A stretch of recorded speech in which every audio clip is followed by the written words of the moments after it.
And today I'm going to read a book called And to Think That We Thought That We'd Never Be Friends. This book has been written by Mary Ann Hoberman and illustrated by Kevin Hawks.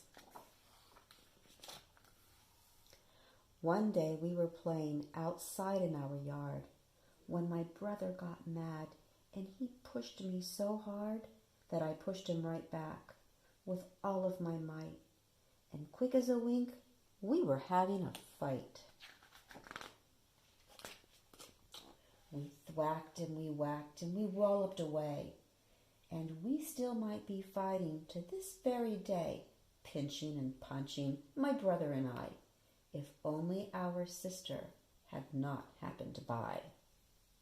She was sipping some soda pop out of a cup, and she said she would share it if we would make up. And since we were thirsty and tired and sore, we each took a drink, and we ended our war.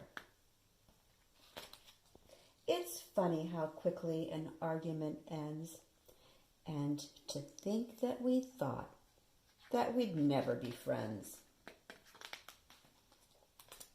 That night after supper, we turned on TV, but we couldn't agree on what show we should see.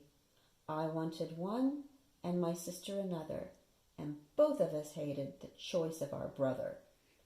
And we probably all would be arguing yet if our dad hadn't come in and turned off the set.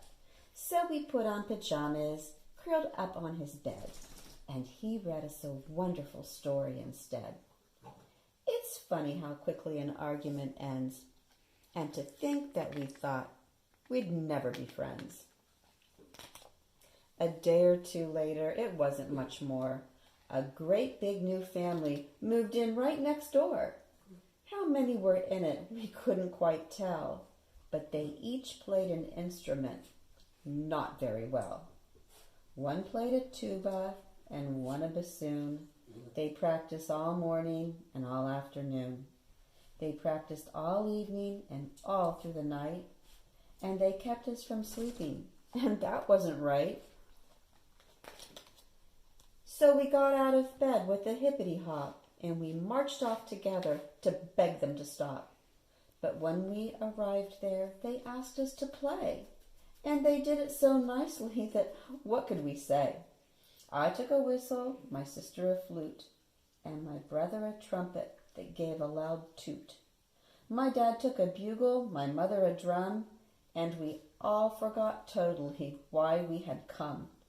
It's funny how quickly an argument ends, and to think that we thought that we'd never be friends. Then all of a sudden we heard a loud blare as a siren came wailing from out of thin air. A police car pulled over. Out jumped the police, and they told us that we were disturbing the peace. And they said if we didn't stop playing that minute, they'd take us to jail and put all of us in it. My brother got red and my sister grew pale, and everyone trembled at going to jail.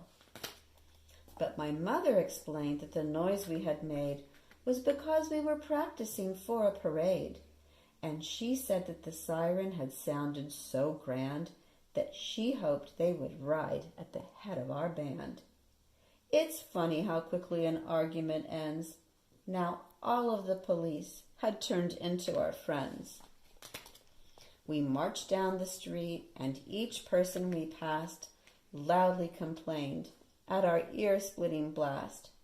They begged us to deaden our deafening din until we invited them all to join in. We offered them boxes and kettles and spoons, and once they were playing, they all changed their tunes. They all were so pleased by the music we made that they became part of our splendid parade.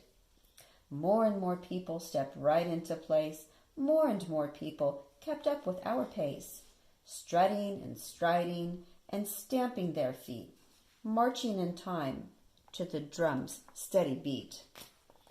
Friends who had squabbled and even stopped talking settled their differences once they were walking smiled at each other, and marched hand in hand, keeping the beat of our wonderful band. And then we could hardly believe what we saw. Dog and cat enemies marched paw in paw, and when our procession arrived at the zoo, lions and tigers joined in with us too. It's funny how quickly unfriendliness ends, and to think that we thought they could never be friends. Our music was magic, a magnet to all. As to a Pied Piper, they came at its call. And as we kept marching and tooting and drumming, the people kept coming and coming and coming. Hundreds and thousands came running to find us. Thousands and millions fell right in behind us. What a cacophony, what a commotion. Then all of a sudden, we got to the ocean. We came to the place where the whole country ends, with hundreds and thousands and millions of friends. Oh, what could we do now? We started to fret. We couldn't keep marching without getting wet. Then just as we all began turning around, we heard a most odd and unusual sound. It wasn't a moon and it wasn't a cry. It wasn't a groan and it wasn't a sigh. It was more like a humming high up the scale, a whisper, a whistle, a whimper, a wail. A whale? No, a whale. Yes, 100 or more, and all of them swimming straight into the shore, singing their whale songs and grinning with glee. So we jumped on their backs and sailed straight out to sea. Sharks swam around us while baring their teeth. Stingrays kept rising from far underneath. But somehow the songs and the music we played convinced them to join in our ocean parade. For music is magic. It soothes and it mends. And to think that we thought that we'd never be friends. We crossed the wide ocean and washed up on land, where people kept hearing the sound of our band. And even the ones who first came to protest soon were parading along with the rest. And it's hard to believe, but I swear it is true. By the time we were finished and finally through, and we'd all gotten back to the place we first played, the whole world was marching in one big parade. And before we disbanded and each went our way, we voted to march every year on that day, to march side by side with the friends we had made and the friends we had made up with in one big parade.